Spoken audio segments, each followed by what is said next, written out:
Hardware engineers face a distinct translation problem.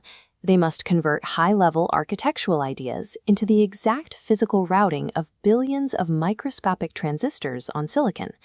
Verilog provides the vocabulary for that translation. Unlike software languages like C or Python, which execute lines of code sequentially, Verilog describes physical hardware. When powered on, every component of a digital circuit evaluates and reacts to data concurrently. At the absolute bottom of the abstraction hierarchy is switch-level modeling. Here, an engineer explicitly declares the individual P-type and N-type MOSFET transistors that make up a circuit.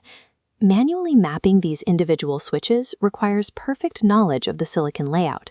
It is a slow, exhaustive process, suited only for custom logic cells, not full-scale microprocessors.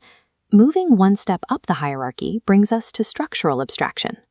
The transistors are abstracted away, and the designer instantiates basic logic gates, like AND, OR, and NOT, wiring them together explicitly to form digital paths.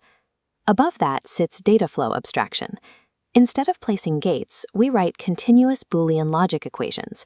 The compiler evaluates these equations and automatically infers the necessary physical gates to make the math work. Finally, at the top is behavioral abstraction. Using procedural blocks, a designer dictates what the hardware should accomplish algorithmically, without specifying the underlying physical structure. Structural and data flow techniques work well for connecting a few modules or defining basic combinational logic.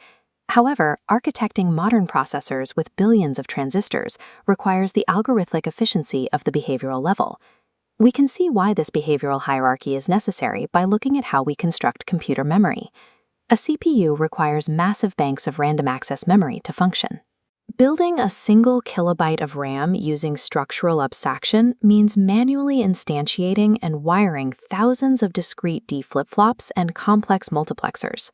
The resulting code is computationally heavy for the compiler and prone to routing errors. To solve this, Verilog provides the behavioral register array. This single line of syntax defines an entire memory bank. The first set of brackets establishes the data width, in this case an 8-bit vector. The second set of brackets establishes the depth. This generates an array containing 1,024 distinct 8-bit storage locations. The array bypasses explicit logic gates entirely. By declaring the functional storage requirement at the behavioral level, the designer shifts the burden of physical routing directly to the compiler. To understand how data moves in and out of this array, we start with the single-port asynchronous RAM. This relies on a single unified address bus, an input bus, and an output bus. The read operation for this asynchronous memory uses a continuous assign statement. The data output pin is hardwired directly to whatever memory address is currently selected. If the address input changes, the data output updates instantly, propagating through the combinational logic without waiting for a clock pulse. Writing data requires strict timing. We handle this using an always block triggered by the positive edge of the clock, combined with a non-blocking assignment operator. This represents clock behavioral abstraction. The internal state of the memory array will only update at the exact moment the clock signal rises. The read logic flows immediately. The write logic waits for the clock. By mixing continuous data flow with clocked behavioral statements inside the same module, we create an accurate model of how physical asynchronous memory operates. This architecture handles basic storage, but the single address bus creates a severe throughput bottleneck. If a processor attempts to read from one location while simultaneously writing to another, the two addresses are forced onto the single bus. The data collides. To prevent these collisions, the CPU pipeline must halt. It forces the read operation to wait until the write operation finishes, resulting in a wasted clock cycle. This physically caps the system. It can only execute one memory operation per clock cycle. The internal behavioral array handles data fine.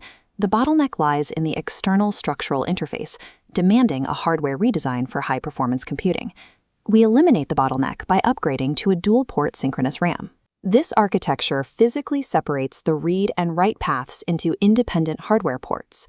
Modeling this in Verilog requires updating the port list with the new parallel read and write address inputs. The crucial shift happens in the logic. The read operation moves away from continuous assignment. It is now nested securely inside the clocked always block, right next to the write logic. The entire memory module is strictly synchronous.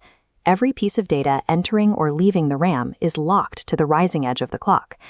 Because the address ports are physically separated, the system can execute a read and a write to two different memory locations in the exact same clock cycle.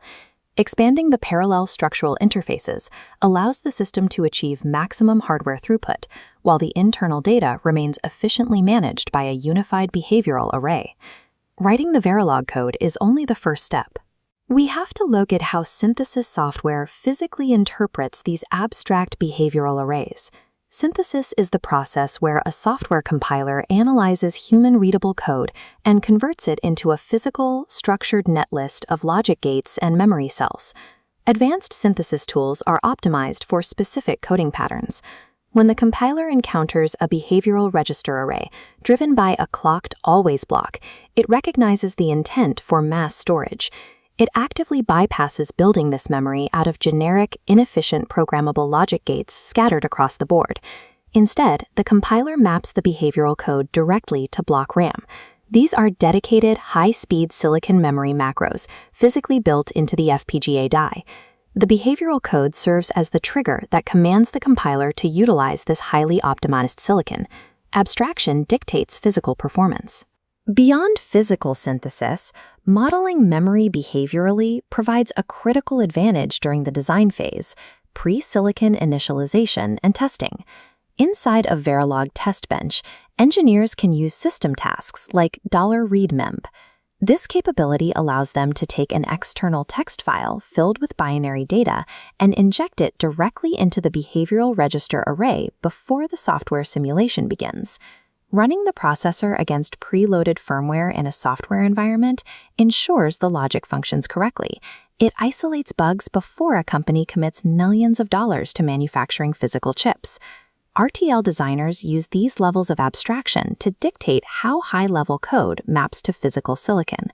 By balancing structural interfaces with behavioral models, they ensure that digital architectures translate into the most efficient hardware implementation possible.